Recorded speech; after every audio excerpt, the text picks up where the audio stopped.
Well, it's a great pleasure to have a conversation with John Chambers. John became the CEO of Cisco in 1991, and last summer, after a very successful 24-year tenure, where he added tens of billions of dollars in revenue and hundreds of billions of dollars in market value, decided to pass the baton, and now is the half-time executive chairman of Cisco.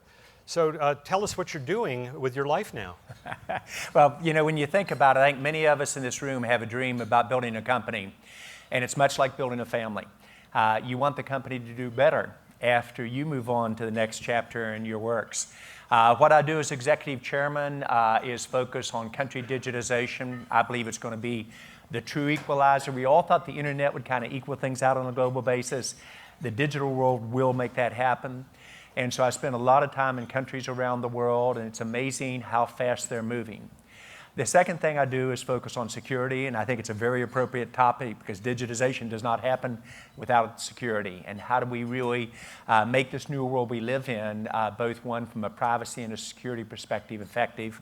And then next generation strategic partnerships. Much like we cut our teeth on acquisitions during the early 90s, we think next generation strategic partnerships will be one of the key ecosystem moves. And I'm not talking about your father's strategic partnerships. I'm talking about what we do with Apple and what we do with Ericsson and Inspur that would really change the arena. So those are the three primary business areas. Obviously, a spokesperson for Cisco and for the industry is fun.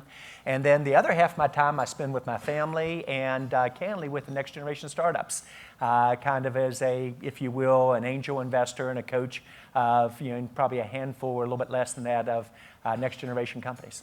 Well, in fact, in the role of being a mentor and investor in startups, it's really, as I've learned, it's really kind of refreshed your thinking on the one hand, but it's also given you a sense of urgency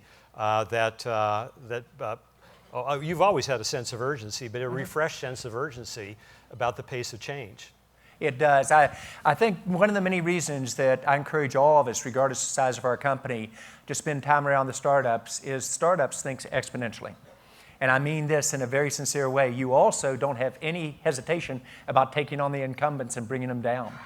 And so that sense of urgency and thinking exponentially and getting the market trends right. We always believed both our best partners, our acquisitions, and we've done 190 of them as of this morning, our ecosystems will be identified by startups, and you'll see those in terms of who's going to be your next generation competitors.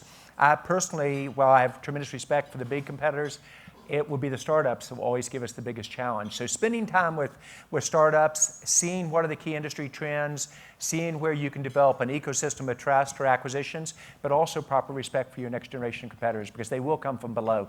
They won't come from the traditional big guys. And we're once again in that kind of a period, but you had lived that before. You started out or in your early career, you were a salesman at IBM, but then I think your profound revelation about how fast disruption can occur was when you were an executive at Wang in the mini computer industry in the Boston area. Tell us about that and just how rapidly these high-flying mini computer companies got taken down by network computing companies. Well, what is interesting, and I think it's much like the digital transformation we're seeing now, I'm going to start with the premise that 40% of the major enterprise companies in America will not exist in a meaningful way in 10 years. It's going to be a brutal disruption that's about to occur. Gone entirely or reduced to irrelevancy? Yeah. And I saw that in the high-tech industry with an IBM that got on top and then lost its way and took them almost 3 decades to recover, but they'll never come back to where they were. Well, they were so powerful in the 1980s that the U.S. Justice Department tried to break them up. You actually want good competitors. It causes you to change. And with mini computers, Dr. Ann Wang, smartest man I've ever met in my life, invented magnetic core memory for the industry, walking across the Harvard yard, thinking ones and zeros, led the company for 30 years, did not miss the transition, but he missed the transition from the mini computer to the PC, in part because he built a PC 2 years before anybody else, and it didn't sell. He didn't realize it was application-based. And when we missed that transition, we were really a software company, not a mini computer company, and should have moved to the PC, 32,000 people lost their jobs.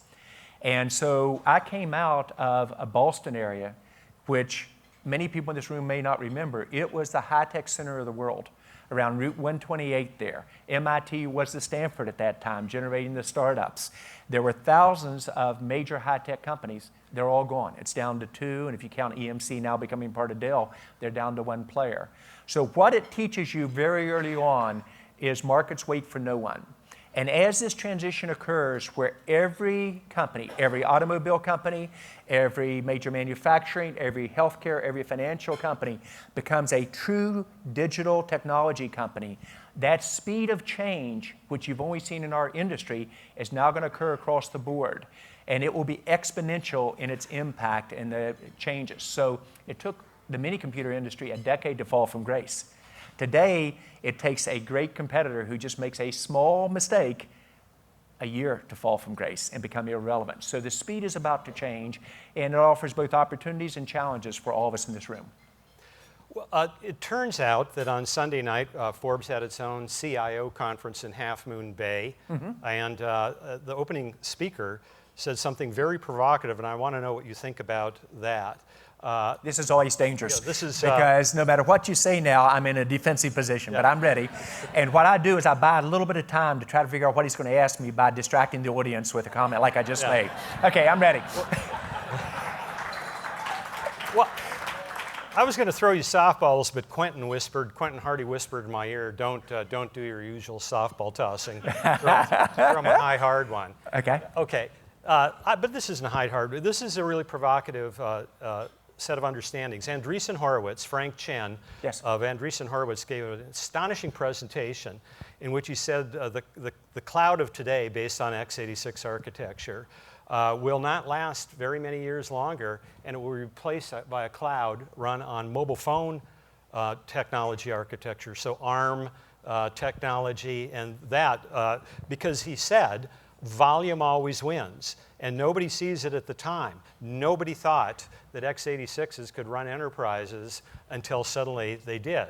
And now, the number of smartphones in the world, which, 5 billion, 6 billion, dwarfs the number of PCs in the world. Is he right? When you think about it, at Cisco, we've always been driven by our customers. And we identify market transitions by listening to startups, customers, indie experts, and we're willing to bet earlier than most other people are.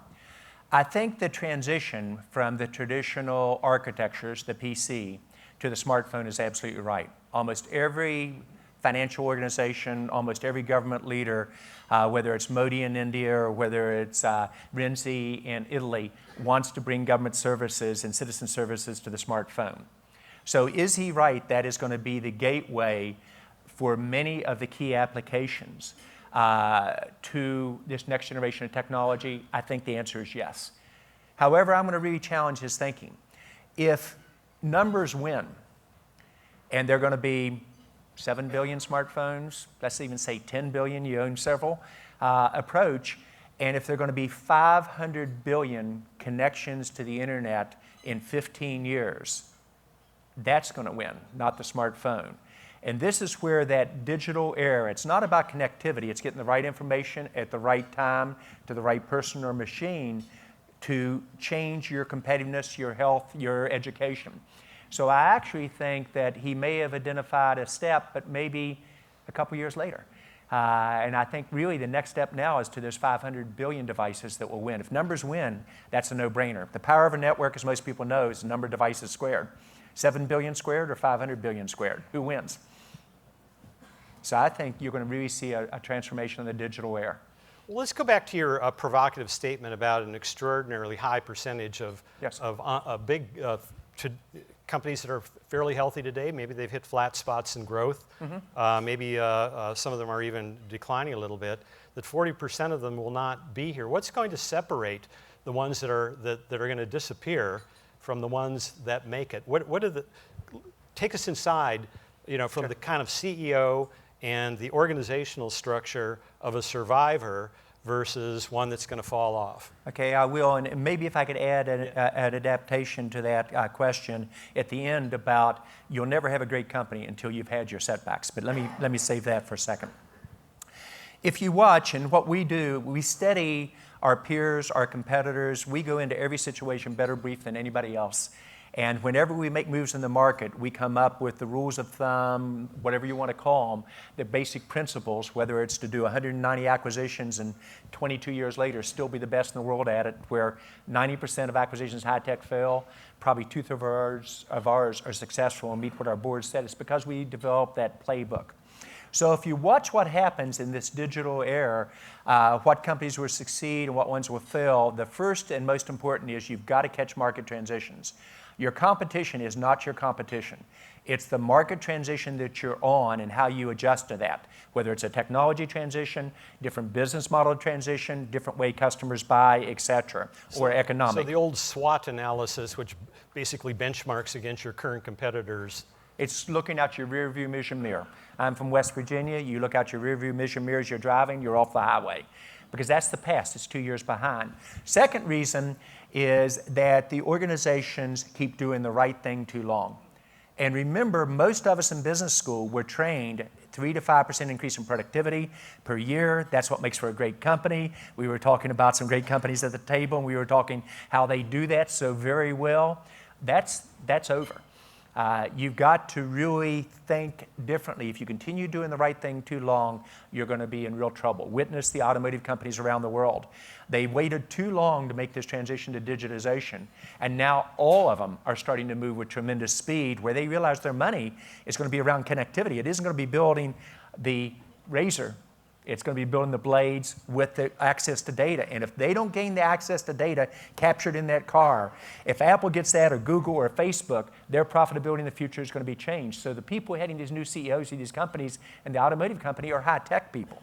So getting that transition right, Cisco not staying as a router company, becoming a switch company, not staying as a networking data company, becoming a voice company, not staying as a voice and data company, becoming video, moving into the data center. Your competitor is saying we wouldn't survive for a year in the data center, and now we're the #1 player in the area that we focus on. So you have to have the courage to not do the same thing continuously. And the third thing is you got to reinvent yourself. And you may not agree with everything I say today, but if you walk out with just one thing that's going to change how you approach it, it's been worth the discussion, and you're leading me into a whole bunch of exciting areas, the reinvention starts with the CEO. She or he will be the most challenging person to reinvent. And who's the most challenging of the CEOs to reinvent? Those that have been most successful. Then it's your management team, and then it's your company. You have to reinvent yourself. At Cisco, we did it every 5 to 7 years when I first got there. It's now every 3, and you could actually argue it's 2 to 3 now. And you have to have the courage to reinvent yourself. And each time you do, it's going to make you very uncomfortable, and you're naive if you don't think you could run off the road as you did this reinvention. So you've got to have the courage to do it. The last element is they get too far away from their customers or their partners, and they don't understand what the customer is changing in terms of what they want from you or what your ecosystem or partners are bringing. So it's 4 basic rules. I think if you apply those, it'd be very appropriate. To the question that I'd like to just comment on for a second is, I didn't understand when Jack Welch in the late 1990s, I believe in mentoring and I believe in learning from people. So each time I meet a leader around the world, I try to form a good relationship. I ask them for advice, what would be lessons learned, et cetera. And then for those that I feel that I can get the right chemistry with, I try to keep them as an advisor to me for decades and to learn from them. And so we'd been on a roll. We'd grown for 10 years at 65% growth per year. We'd pulled away from all of our competitors. It's late 1990s. And Jack says, John, you've got a good company. And I've got to admit, it bothered me. In fact, it actually pissed me off. It's like saying you got a B+. And I said, all right, Jack, you're teaching me something. I think I've got a great company. What am I missing? And he said, John, you'll never have a great company till you had a major setback. I said, aha, I got him. I did have a setback in 93, 97, 98. And he said, no, I mean a near-death experience. And he was actually right.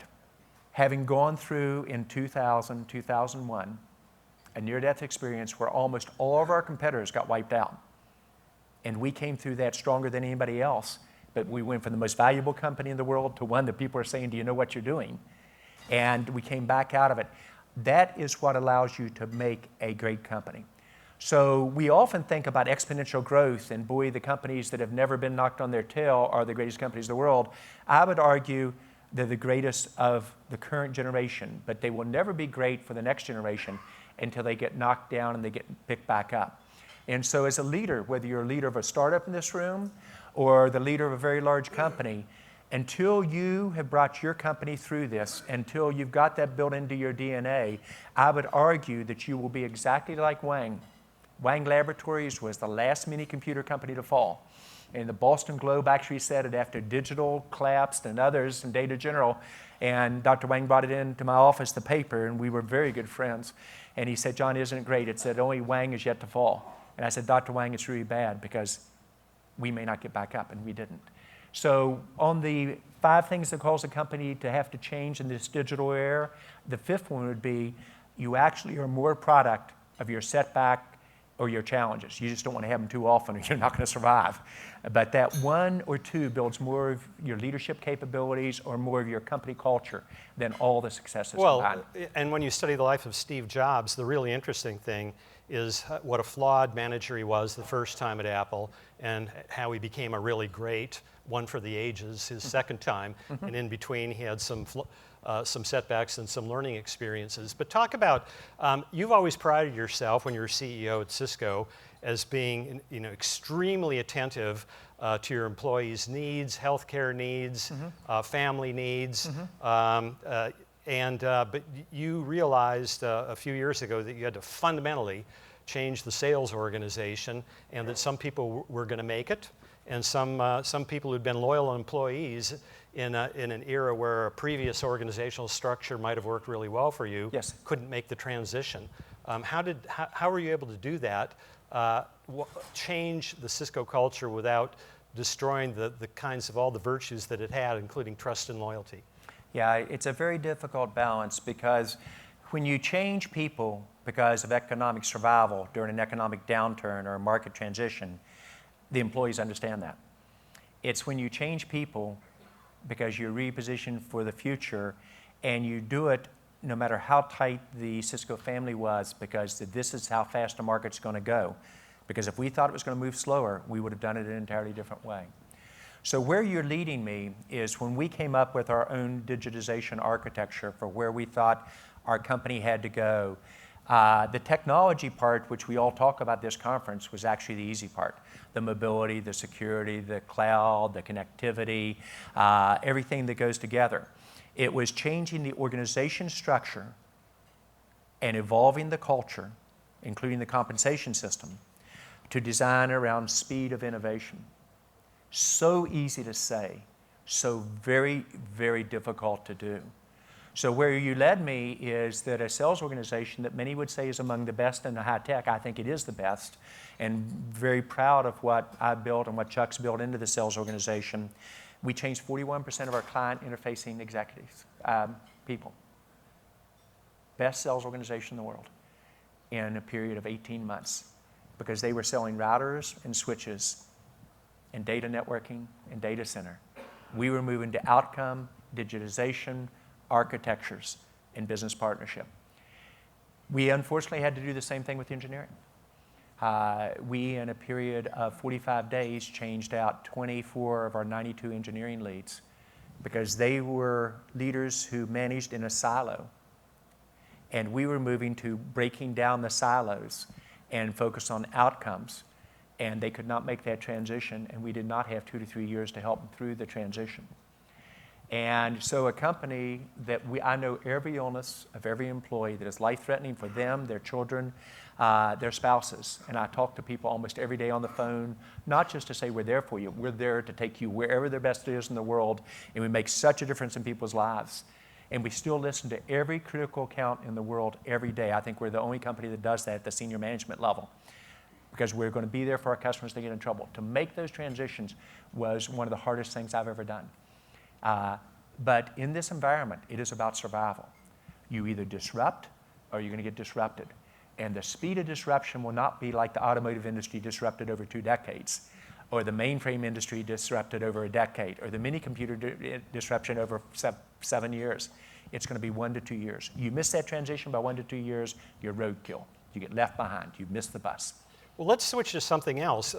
Taking that sentiment and that philosophy in mind, because you are a world traveler and you meet heads of state, And when Prime Minister Modi of India made his Beatles-like rock star sweep through Silicon Valley last fall. Amazing man. And it was truly that. I happened to be at Google when he came through, and it was like the Beatles on the Ed Sullivan Show. I'm really dating myself. Yeah. Well, let's bring it up. But Currently, he had the whole 49er stadium packed Yeah. with people to see him. Yeah. Well, let's talk about which nations you think are on the rise that get this transformation to a digitized economy. Yes. And which ones are maybe living off their reputation, let's say. Series of good questions. First answer is entitlement does not work. The most difficult companies to change or countries to change have been those that have been most successful. If you make the mistake of thinking you're entitled because you led in the last phase of the internet, you're going to lead in digitization, you're going to be left behind. Which countries get it? This will shock you. It's some of the candidates that are most unlikely. Israel was the first one to go across the whole country. They're the most sophisticated, high-tech country in the world. But they made the transition for 1 to 3 points in GDP growth, inclusion of their population, especially the Orthodox Jews and the Arab population, which makes up almost 35% of their population that was not part, as they need to be, of the industry. Smart cities, next generation of innovation. France. And you know, it was a surprise. And this is why you constantly listen to customers and you constantly listen to markets. 2 years ago, we were at the Consumer Electronics Show, and the head of MEDEF, which is the Chamber of Commerce in France, but even more powerful, said, "John, this country's changing." And I said, "Pierre, I like you, but I'll come visit you for food and see Paris, but invest in business, And he said, "Come on down and talk to these 77 startups." I said, "How many?" He said, 77. That was the second most at the Consumer Electronics Show out of all the countries in the world. And when I talked to him, it was like you were talking to Silicon Valley companies. So he got my attention. I went over to France and I talked to the large companies there. And they said, "This is a socialistic government." I said, "Exactly my point." And they said, "But they're changing." And MEDEF came as a group and partnered with government to say, if you do this digitization, we will create 1 million jobs in 4 years. And the French government, at President Hollande's level, probably after the worst week of his life when I met with him almost a year and a half ago, he got the concept. He had us meet with his Prime Minister Valls, who's amazing, real operational guy, and we met Macron later. And they organized their country around GDP growth, smart cities, new generation of startups, retraining their workforce, smart grid implementation, a startup nation. Yeah. France. This year they were number 2 again with 190 startups here. Modi, India, he's transforming his whole country around a digital agenda. A digital agenda that is 1.3 billion people being part of this future.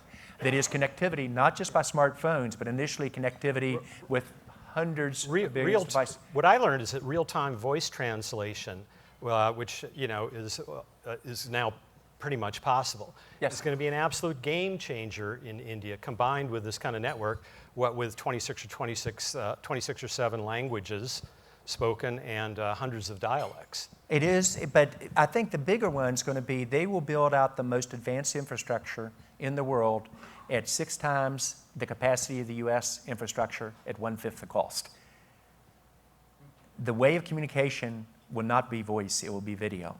And we were talking to one of our leaders in the U.S. Armed Services today, who's speaking later this afternoon, and he talked about his communication is all about video. It's how you change the culture, et cetera.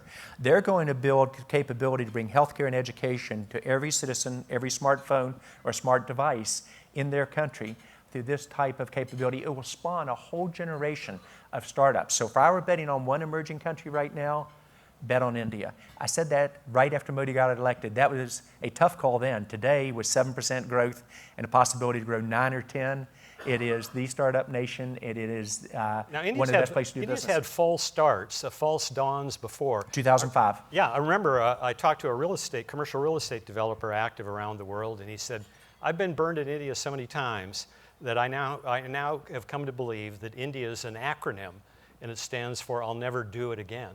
Gotcha. So this is where, as a capitalist, you and I need to take advantage of your friend. So I would say I want to bet him $100 and you bet him $100 that he's going to be wrong this time. But since he's been so right in the past, he ought to give us 2-to-1 odds. Yeah. Now, where I'm headed with this is watch the transitions and connect the dots. They had a chance in 2005 to make it. What caused them not to make it? Their leadership. The leadership did not take ownership. They did not catch the transition. This time, Modi is as good as you hear. He's a fine man. I've met with him probably 7 times now. He understands the technology. He understands security. He understands how these pieces all have to play together. Now, does he have the problem with the largest democracy in the world? And is there a chance that there are going to be huge hurdles in front of him? There will be huge hurdles. But if I were betting, I'd bet right now, and I think most people in the world would. Think about it. What economy is the fastest growing in the world right now? What is the largest population? What is the country that's creating the largest middle class? If he only does half of his objectives, this will be the place to be. Could they miss? Of course. It is about, my best engineers tease me, and they say, John, vision and strategy, which I think I'm reasonably good at, is for amateurs. Execution's for professionals. And there's a lot of truth to that. I say, it's great to have a vision and strategy, but you've got to be good on the execution. So will he be able to build the team in India, much like Hollande did in France with his economic minister, Macron, who's just amazing. He's as good as you hear. With La Durant, the defense minister, with Valls, the prime minister. When we did the agreement in France to do a partnership with the state of France, they've never done anything like this. And they announced it with the state of France with a partnership with Cisco to digitize the country. There was no legal precedence or anything else. We agreed to do it. 120 days before we'd announced it, they got each of their 7 ministries completely in line with here's where they're going to go. They brought the business community to the table, said we've got to change tax laws. The business community created 1 million jobs on it. Education, one more plan. How about employment laws, though? Because it's so difficult to lay someone off, and startups inevitably have to lay people off. And that's the classic approach. For those of you who are startups in this room, the reason startups in France didn't take off is when you got to 50 people, you all of a sudden had to take on the full burden of the social system. So every startup in France went to 48, and they put their people over here, and then they moved. They're changing that tax law. Now they've got a long way to go, but the point that I'm making is this is a repeat of the first generation of the internet that we all saw in Silicon Valley. The first generation of the internet went from 1990 to 2010. And I'm a Republican, so it kills me to say it, but President Clinton got it exactly right. When he articulated what the internet era meant to our country, and at the time he did it, we were honored to be on stage with him at the White House in their press conference room with President Clinton on one side and Vice President Gore on the other. I was scared to death. And we were talking about what this meant, but at the top was the information era, and it said America's future. And all of you know what happened in the next 6 years. 18% growth in GDP, 22.5 million jobs, 17% growth in real per capita income in this country. So it's not a job destroyer, the internet, as everybody thought it would be. It's a job creator. Digitization will be the same thing, except it's going to move with a different speed, which means you've got to reskill your workforce with tremendous speed and your companies. And remember how many great companies got crushed in the 90s because they didn't understand the impact of the internet on their business and how it changed retail and how it changed so many other areas. You're going to see it again, for better or for worse. Well, we're going to go to audience questions, but I want to ask you one more. And then when we go, I'm going to have my former Forbes colleague, Quentin Hardy, great tech reporter for the New York Times, ask the first one. But that was a nice heads up. It's coming your way, Quentin. Yeah, that was good. Yeah. Quentin will really throw high and hard and inside, No, he throws a curveball and occasionally a knuckler. The ball really moves on you. But he's always fair. Okay, I'm softening him up for the question. So your last set of comments begs me to ask, since you do travel the world, where do you put the U.S. Digital infrastructure? How does it rank among other countries around the world? There's your answer. The U.S., along with Japan, is the only major nation in the world that does not have a digital plan that is front and center. The only major nation in the world. And I met with Prime Minister Abe just a week and a half ago about what Japan could do differently. It is not a topic in our elections. And every other place in the world, it's mainstream. It's their future. It's about inclusion. It's about inclusion of all their population, not just the upper class. People grasp it. They know they've got to redo their education system. We are not even having that debate in this country, and it's actually scary. So to answer your question, I'd actually say Japan's more active now than we are. I'd put us in last place. Company-wise, and this is a great thing about entrepreneurship in Silicon Valley, our companies are moving faster than most other companies around the world. But what you see is the leaders around the world are coming to Silicon Valley to get this change, including the Walmarts of the world and the GEs of the world and the Verizons and the Deutsche Telecoms. They all come and do their listening posts here to catch the transition. But on perhaps the most important transition toward America's future and really rebuilding our middle class and giving people a chance to really be included in the economic future of our country, we have no digital plan. Well, you know, yesterday... is that fair? Or is I think that's Let fair. me ask the audience, how many of you would agree with that? How many of you would disagree? How many have even heard it mentioned in a presidential debate? And we're not going to go there because you'll get me in trouble. Okay. Just a final Sure. parenthetical thought on that, and then I'll go to Quentin, is that yesterday in Half Moon Bay at our own CIO conference, I interviewed on stage Tony Scott, who's the CIO of the United States. There is such a role, CIO of the United States. You know, the United States is federal government is spends $3.9 trillion. So think of a $3.9 trillion revenue company with an $80 billion IT budget, and Tony Scott presides over that. It was very ambitious of President Obama to appoint these roles, but the problem is you can only get people like Tony Scott to serve for about 18 months. And it seems like it's a role, to build on your point, that that you've got to have somebody in there for 10 or 15 years, crossing administrations with a single vision that is sheltered from the buffeting polarization politics out there. So a series of questions, two of which I agree with, one I don't. On the approach, it's a kiss of death to appoint a chief digitization officer, a chief innovation officer, a chief information officer, and say you own this. The CEO or the government leader themselves have to own it. So when we go in to digitize a city, and we have the majority of smart cities at Cisco, if the mayor doesn't take personal ownership of it, we go to the next city. Same thing's true at a country level.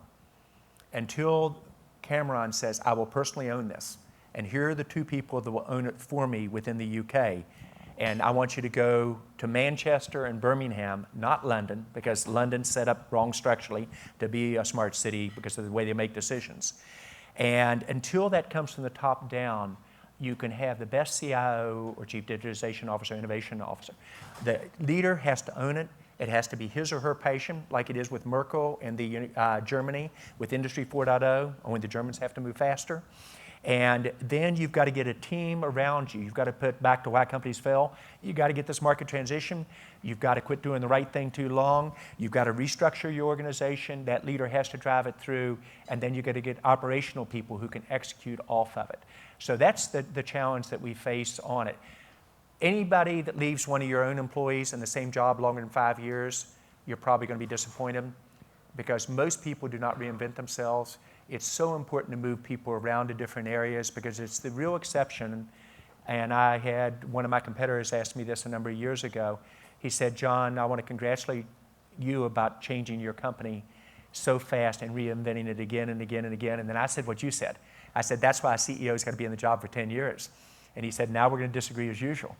He said, as a CEO, he said, I cannot reinvent myself. Every 4 to 5 years, I go to a different company.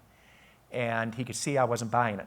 He said, how many of your top 100 leaders have you left in the job more than 5 years, and are you pleased with the results?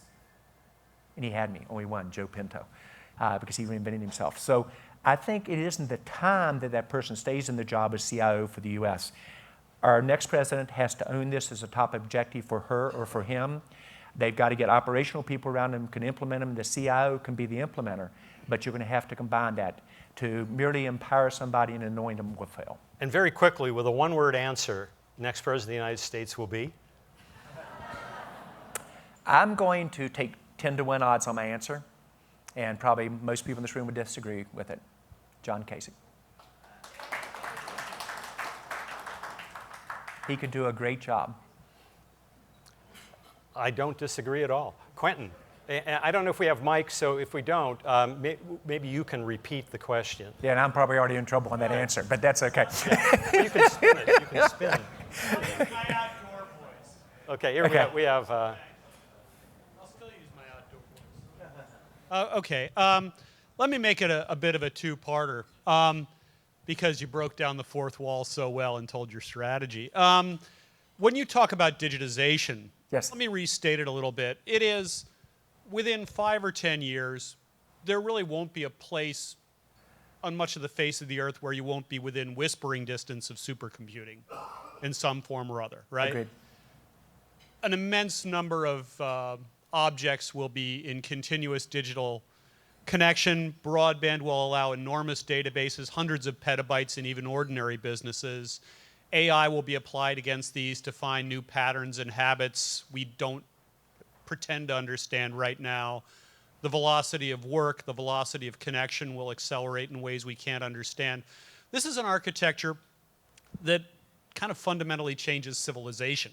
It doesn't just disrupt business. Agreed. As you go around, what are the greatest hopes and the greatest fears of this that you and other tech leaders have? The greatest hopes is maybe for the first time it can include literally everybody in the world. Because to your point, this will be so universal if we do it right. It can have dramatic impact on our longevity. It has a chance really to create a middle class if we move quickly on the education system at a much higher level. It will change entertainment and business models. The fears is as a country or a company, you don't move fast enough.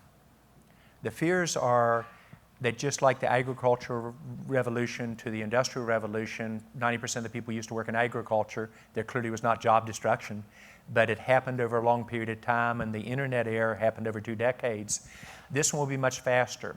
And so most of the countries around the world have recognized as this occurs, it's going to be a job disruptor for a large percentage of their population, and they've got to redo their education system to prepare people where their jobs will be in the future. So my fear, one of them is the issue about if you don't quickly change your education system, what France got, what Germany got, what India got, and reskill your country, you will have a disruption that results in job loss.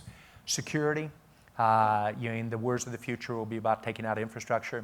This will be the infrastructure on it. And while it has a chance to raise everybody's opportunity, that's only if countries and cities and companies move. My fear is that too many organizations will not move with the speed. The last one is that, in 5 years, probably 90% of the large companies around the world will be digital in the way we describe them today. Only about a third of those efforts will be successful because they won't reinvent themselves or change the structure of the organization. So many more positives than negatives, but I think the hurdles are going to be huge, Quentin. And I think it's the right question to ask. And this is where companies or countries have to get ahead and anticipate what are the hurdles and see how do we get through them. You know, countries, nations have an obligation to take care of the weakest, the old, the children to be educated, and they deal largely with previous history. Tech companies build ahead and look towards the future and understand. Do you think the largest tech companies are in a kind of ethical failure, not preparing people better, more than governments are? All right, there was that knuckleball. So it's a good question, too. I think most of us in Silicon Valley believe that we're going to change the world. And while we're far from perfect companies, and I'm a far from perfect leader, and the same is true of Cisco, we believe we're going to change the world, and we're pretty proactive on saying, here's the future the way we see it. How do we participate, both for economic reasons, but also for very good corporate social responsibility reasons in both? And where you're leading me, Cisco is usually the #1 company in most of the countries we operate in corporate social responsibility, and usually one of the top 5 places to work. We're also #1 in market share. So I actually think they go hand in hand.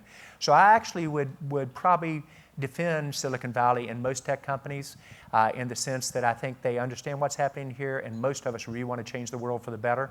I think that doesn't mean we're being as effective as we need to, and part of it is to get the government leaders and the citizens to understand you either disrupt or you get disrupted. We've got to move more united on it. And I'm worried about our country getting left behind, the U.S., because there's no entitlement that because we led the last 20 years in technology, we're going to lead for the next 20, and we need to get our act back together. It's a great question now. We have a question over here. You've got a mic. Can you start over? Human capital plays such a tremendous role in digital marketing and digital strategy and infrastructure in the future. What role Cisco would play for educating the next generation, where U.S. education, especially K through 12 STEM education, is number 25 out of 30 developed countries? Yes. What is your strategy for Cisco employees for human capital and the integrity of the human capital, as well as a social responsibility in the future? Okay.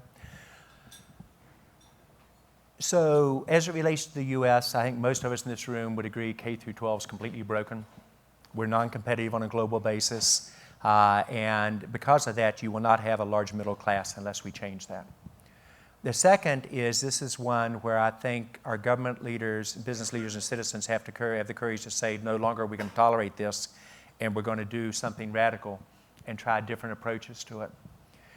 If I would have told you that France would train 200,000 French men and women on the Internet of Things and do that in 3 years and partner with the business community and Cisco, you would have said no way. And then the other day, not confidential in this group, but the other day they came back and said, we'd like for you to think about what we could do together for the whole country. It was specific focus on gender. And so I think the question that Quentin hit and that you're following up on is I think technology companies need to say, how do we catch this inflection point? How do we educate people that if you don't disrupt your education system, you're going to leave behind a large part of your population, and that's wrong on every ground imaginable, whether it's economic, social, or gender-based, and you have to change. And so this is one that we train 1 million students a year in Cisco Network Academies. 92% of them use their data every day in 180 countries. We're going to take that to 2 and probably 3 million, and that's not near enough. As Prime Minister Modi said, John, you've got to think in tens of millions, not a million. But I think using technology to train people for where the jobs are going to be in the future, not the past. 91% of all jobs around the world created over the next 10 years will require technology skills. Yet we are not training here in this country, around the world, that skill base. And that's where Germany and France got it. They know the disruption is going to happen. They're saying, you've got to help us train our workforce for where the jobs will be in the future. And yet that's not even a debate in the US. And I think it's a problem for us. So long-winded answer, I think technology companies can play a major role in this. I think it's both the right economic and right social responsibility of companies and leaders to do that. And I think it's important to educate each citizenry on the transition that's about to occur. I want to come in, and because we've got a few minutes left and it's a topic that is so associated with you and you brought it up and we haven't really addressed it, is the Internet of Things. I think you made a big splash a few years ago when you called it a 17 or $20 trillion opportunity.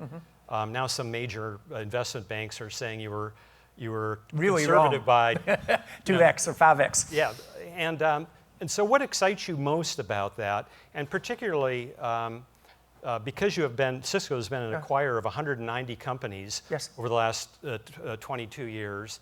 If anybody out here is kind of on the edges of the Internet of Things and wants to work with Cisco, how would they do that? So first, a comment on why Morgan Stanley and others now think it's an $80 trillion opportunity rather than the $20 trillion opportunity. Okay. How you're pursuing it, and then how startups would work with you. So one of the things, and you talk about mistakes made, kind of a lead in to the question. Our mistakes made at Cisco, you think we move really fast. Almost every mistake we've made if we move too slow or we move without process behind it. So on the Internet of Things, we got excited about it 8 years ago. We were a little bit early, but we stayed with it because, in my opinion, it was inevitable. And we did the study a little bit over 2 years ago that showed $19 trillion of economic benefit in the next decade. Now that was a hard number for me to get my head around. $19 trillion is the US economy plus some, and it is 1 to 3% GDP growth for every country in the world. And if they're right, like McKinsey said 2x and some of the other organizations might have said more, the implications on this is just huge. And so it is an opportunity that I think every company will become a digital company, an Internet of Things company. It will foster a whole new set of startups. Getting the market transition right is very important. At Cisco, we're honored to invest. We put in over $2 billion investments in startups already. We will up that dramatically. Each of the countries we go into, we usually start with $100 million of investment in startups. Then we do 200 and 300 as it grows. And we'd be honored to work with many of the companies here because we believe you win not as a single company, but you win as an ecosystem. So when we go into Europe or go into India, we don't go in and say, we're going to destroy your jobs. We go in and we partner with French companies and Germany companies to accomplish those goals. Same thing in India. And we believe an ecosystem wins in this new environment. But we just paid $1.4 billion for a startup company that was the leader in the Internet of Things. You're going to see us be very active here. And out of those French 77 companies 2 years ago, more than half of them were Internet of Things companies. So that's what we saw. And you've always, I think, wisely balanced your internal R&D with an aggressive acquisition strategy, just in case you miss something, you know, your own people miss some wave. What is the key? And I'll make this the last question. What is the key to a successful acquisition? And how would somebody out here know whether they would mesh with Cisco, whether they should work with you at all? All right, so the key to successful acquisition is it's got to be really material to you because they're harder than you think. 90% of them will still fail. If you consider failure, did you gain market share? Was it an economic good decision for your shareholders? Did you keep the top engineers and top management? We probably 2 out of 3 hit what we told our board would do the first couple of years. We've still got a lot of learnings to go on it. Golden rules. First, it's got to be material. Second, it's got to have a similar view of how the industry is going to evolve. Because if your acquisition target has a different view of where the industry is going to evolve when you put them together, we were talking about one of them at lunch, it actually causes it to come apart. The third element is realize what you acquire and protect it at all times. When Nations bought Bank of America, they were acquiring geography and customer sets, not people, and you saw the behavior that way.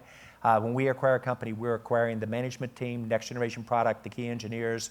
The attrition rate of our acquired companies runs 4 to 5%. Attrition rate of an average acquired company runs 20% on it. So you protect the people, common culture, geographic proximity, and you make sure you can hold on to the people that really brought it to the top. If you lose the founders, the emotional heart, the top engineers, you've made a very bad financial decision. We're going to be very acquisitive, 10 to 12 companies in a year, not anything magical about that. Chuck is doing a great job leading our company to the next transition on it. But we're very open to growing through internal innovation, now internal startups, through acquisitions, through an ecosystem, and next generation strategic partnerships. And that's what our strategy is going to be going for. Well, let's everybody give John a big hand. Thank you. Thank you so much. Thank you.